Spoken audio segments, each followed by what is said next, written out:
Well, let's stick with baseball, talk more about the sport, about All-Star Weekend, and who better to join us next than MLB Network's Robert Flores, the man who has launched 1,000 episodes of MLB Central on the channel, the Helen of Troy of MLB Network, I guess, in that sense. Robert, thanks for joining us. You got it. Thanks for having me. So I'm just going to start right off. All-Star Weekend. What are you most excited about down in Atlanta? For our show, and because our show is done out of the studio and we are basically tied to the studio, so we don't get a chance very often to get on the field on a game in, game out basis. So any chance we can get to the opportunity to talk with the players, chat with them, meet them in some cases, I think it not only is it just good for us individually, but I think it's good for us collectively and the show. Anytime that we can take the show on the road, I think that's a big win for us.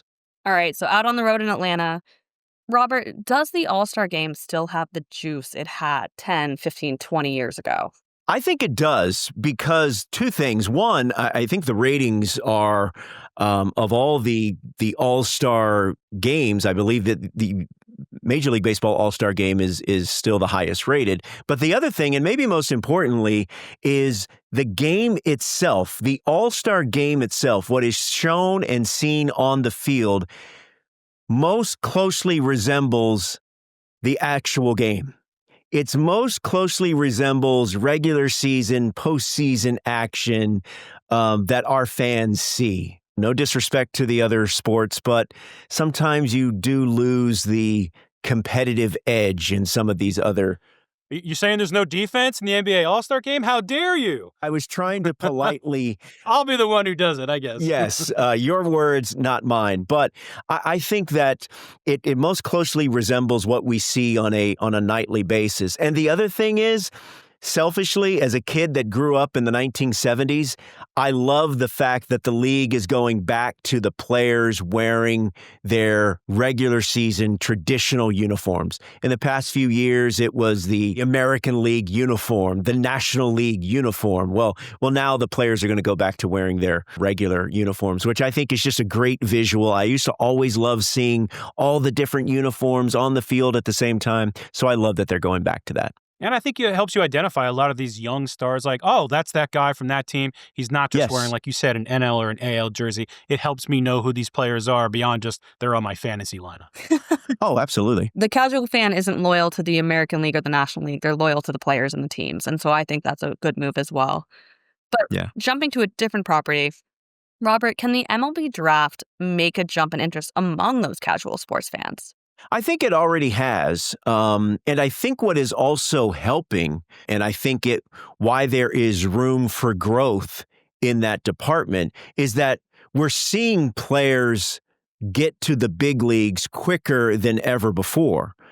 Cam Smith, for instance, he was in the 2024 draft, and now he's playing right field for the Houston Astros. Chase Burns recently made his big league debut. He was in the 2024 draft. Now he's a part of the rotation for the Cincinnati Reds. The other thing why I think there's a lot of growth for the Major League Baseball draft and the interest among not only baseball fans, but fans everywhere, is that the game of college baseball is being covered wider across a variety of platforms, and the ratings for the College World Series continue to grow as well. So I think with those factors all combining, I think there's a tremendous opportunity for the Major League Baseball draft to continue to get a bigger footprint among not just the baseball sporting landscape, but in general overall. Yeah, I love that you brought up the college angle. I remember watching Paul Skeens dominate for LSU on that run in Omaha, and then boom, he's in the draft, and then it didn't take him long to get to Pittsburgh, and we see why now. So, absolutely. I mean, Paul Skeens is a perfect example of that. He sets the world on fire at LSU, helps them win a College World Series, spends just a little time in the minor leagues, and then next thing you know, he's starting the All-Star game last year. And I think it creates those kind of moments. You have Skeens versus Judge, and maybe we'll get that again this year. I don't know. But the more that you can create those moments, because I think ultimately that is what we love sports for. yes, we want to know, we want our favorite teams to win, or we want to root against the team that we really don't like. But what we ultimately remember are the moments. I still remember 1979.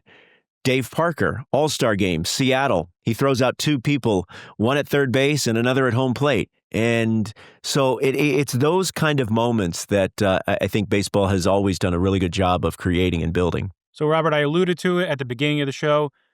MLB Central recently passed 1,000 episodes. Also got your first Sports Emmy nomination this year. Congrats on that.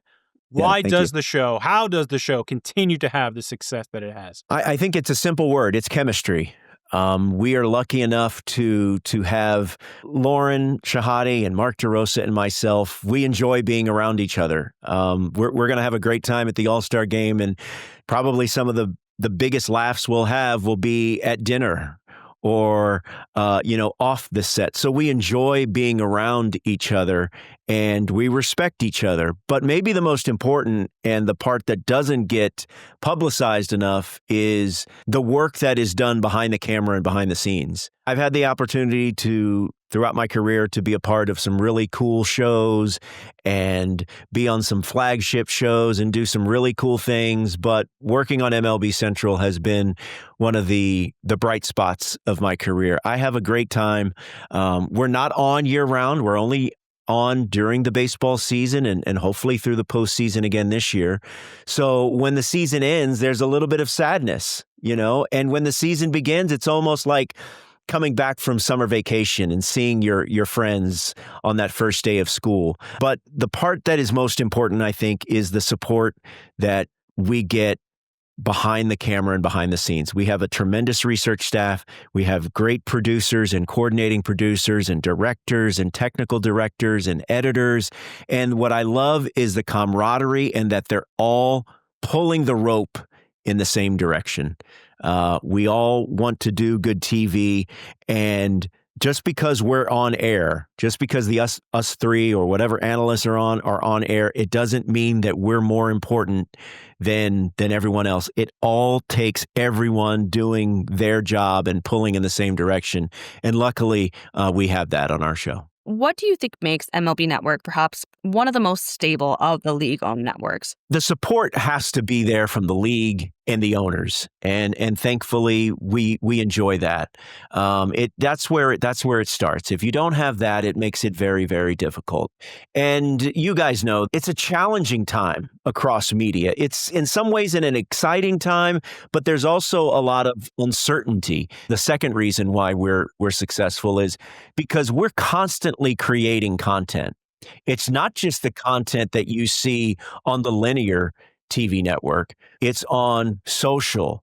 It's on MLB.tv. It's on a variety of streaming services. So our place does a very good job of being creative and nimble and finding every way that we can be useful, because in this day and age, it's about creating content. And no one is creating as much baseball content and as good of baseball content as we are. Well, it's not just baseball, and I want to get away from baseball just for a second here. You talk about being nimble and talk about the professionalism that you guys have all around, and also you in front of the camera. You guys also do work for NHL Network. You kind of operate and create that network. Is that something we're going to see more of in the future? Can you all just do that much more for the industry at MLB Network? I can say that our industry in general, and this rings true inside our building, is just do the job. Do the job, put the show on the air, create the content, no matter the challenges. And that is what our place has done with increasing effectiveness.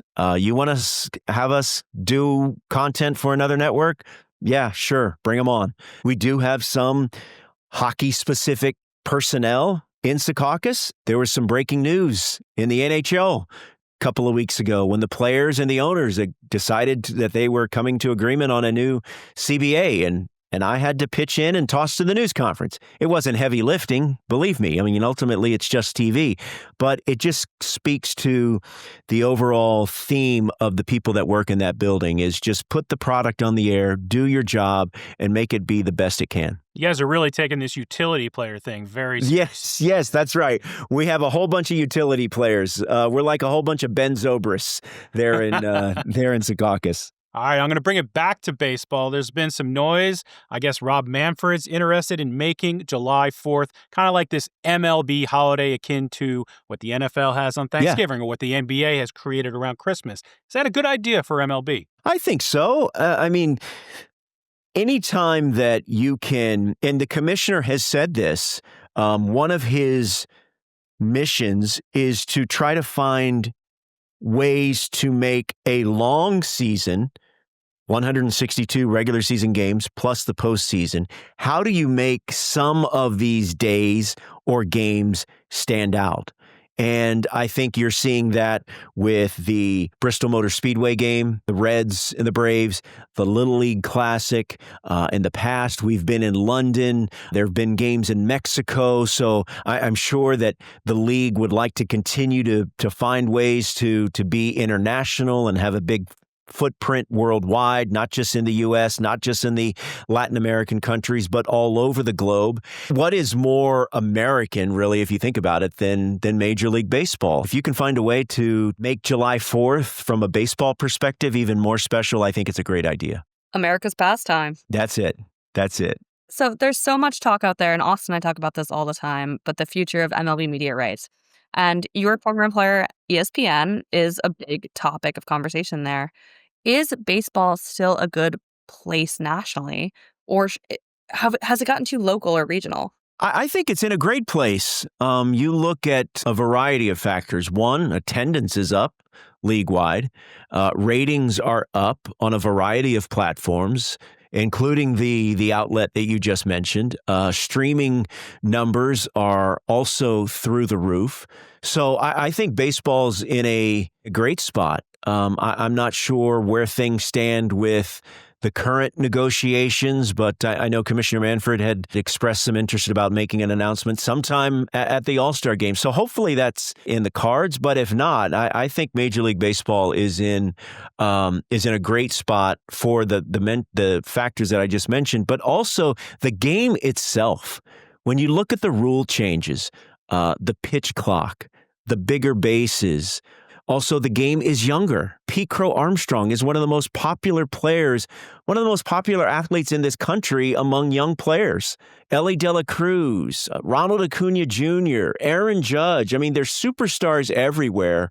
So I think the game and the league is in a great spot. So I'm eager to see what the deals and media rights, what those contracts end up looking like. You gave a lot of viewership love to some of the other folks out there, so I'd be remiss if I didn't mention that on July 4th, Mets-Yankees was MLB Network's best July 4th audience ever. So yeah. Good numbers also coming out of MLB Network. Absolutely. All right, Robert, we'll get you out of here with some quick hits. Sure. Best moment you've had on MLB Central? It wasn't on the MLB Central show, but my best moment was us, all three of us, calling a game between the Phillies and the Royals in Kansas City last summer. I thought that was a really nice thing. It's play-by-play is something I want to do more of, and to have two people that are two of my best colleagues that I've ever had alongside with me, that was a lot of fun. Not to come for your Houston loyalty, but are the Astros the bad guys of MLB? They might be. I mean, look, you're always, I think teams like the Dodgers and the Yankees, they're always easy targets. But this week we did a bit on MLB Central where we turned the Astros into zombies. Because everyone thought this was going to be a down year. And look, there's a lot of baseball left to be played, but their start and their lead in the division as we speak now is definitely one of the surprises of 2025. So yeah, I mean, I'm sure that there's fan bases all over the country that were hoping for the Astros' demise and hoping that they would fall hard. But as of yet, in 2025, that hasn't happened yet. All right, we'll get you out of here on this. What is your favorite MLB All-Star Weekend moment? I think it was the first time that our show went as a unit. It's the first time we really took the show on the road. And It gives us a chance to meet the players, meet the coaches, also meet the fans too. And I think that I don't diminish that one bit, because I think if you can shake as many hands, kiss as many babies as possible, I think that can only help your show. So I think going to that first All-Star game as a show unit, I think that's definitely my favorite moment. Well, the show is back on the road in ATL this coming weekend for all of the All-Star festivities, and Monday and Tuesday, I guess. Such a weird thing saying the weekend when it's also the middle of the week. But Robert Flores, MLB Network, appreciate you coming on the pod. You got it. Thanks for having me. Have a great week.